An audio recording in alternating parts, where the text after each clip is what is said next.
Good morning students. कल मैंने आपको आपका टेस्ट लिया था चैप्टर नंबर 5 का। उसमें कुछ स्टूडेंट्स के डाउट थे, तो वो डाउट्स क्लियर करने के लिए ही मैं आज आपको ये टेस्ट पेपर का एक्सप्लेनेशन दे रहा हूँ।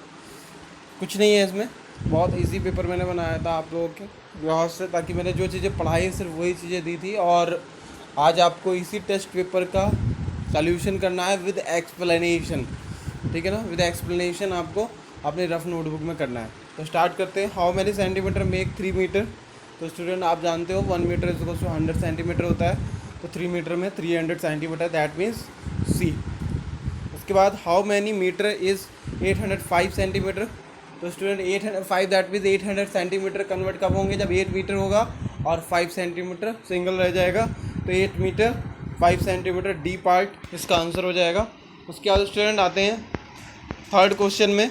If the string shown in the figure is pulled straight then which one of the following will be the closest approximation of the its length.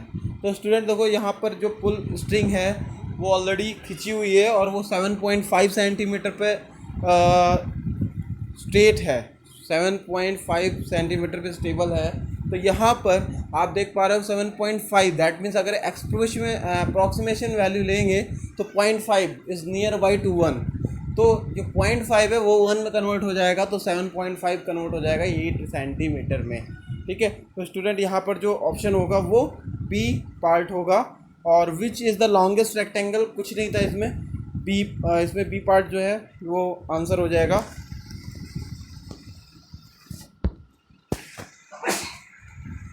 उसके बाद नेक्स्ट क्वेश्चन आते हैं। What is the angle which measure more than 0 degree and less than 90 degree. तो मैंने आपको acute angle के definition की definition बताई थी। यहाँ पर एक्यूट एंगल की डेफिनेशन ही काम आएगी, और यहाँ पर जो ऑप्शन नंबर बी है वो करेक्ट आंसर होगा, क्योंकि acute angle is the angle which is greater than 0 degree and less than 90 degree, means between 0 and 90 degree is known as acute angle. तो यहाँ पर बी ऑप्शन हो जाएगा। उसके बाद how is the measure of an angle expressed, कि किसी angle को हम कैसे एक्सप्रेस करते हैं ये यहाँ पर बताना है। तो यहाँ पर ये नहीं कैसे बनाना है, उस एंगल को कैसे एक्सप्रेस करते हैं, तो हम डिग्रीज में किसी भी एंगल को एक्सप्रेस करते हैं। तो यहाँ पर सी इसका आंसर हो जाएगा। उसके बाद आते हैं next.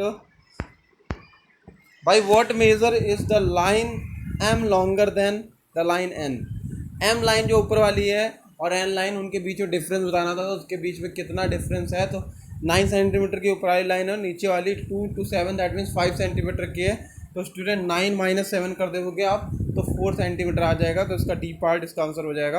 N angle which measure 0 degree is called an A an angle. तो यहाँ पर 0 एंगल हो जाएगा, 0 डिग्री का एंगल 0 एंगल कहलाएगा। उसके बाद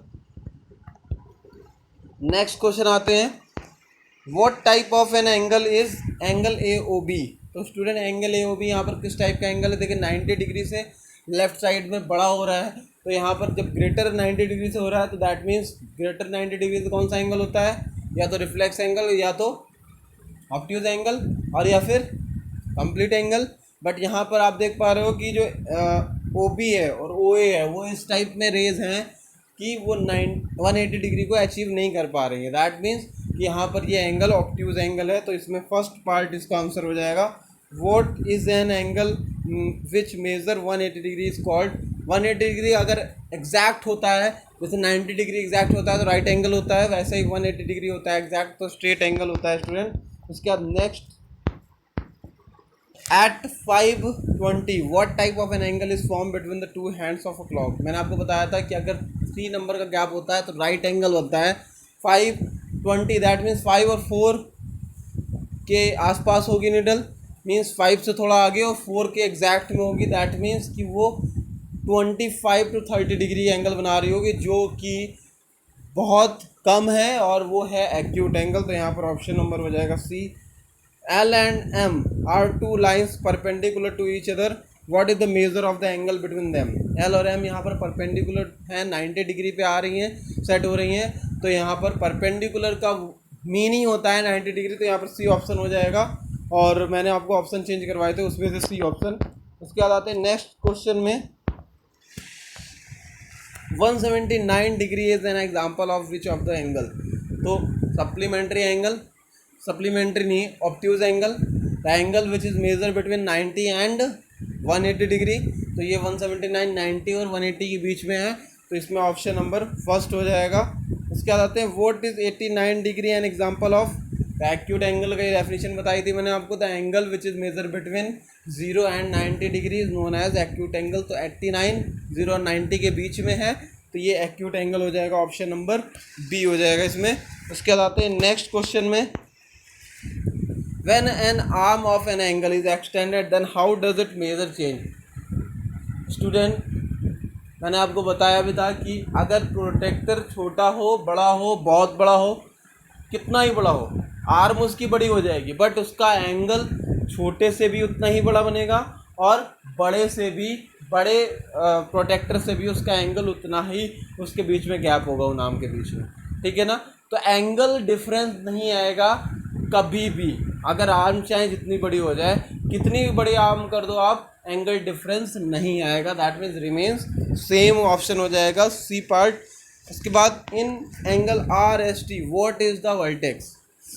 मैंने आपको बताया था जब किसी एंगल को लिखते हैं तो उसका जो वर्टेक्स होता है वो कहाँ पर होता है, बीच में होता है, दैट मीन्स 16 का आंसर हो जाएगा सी। उसके बाद नेक्स्ट क्वेश्चन,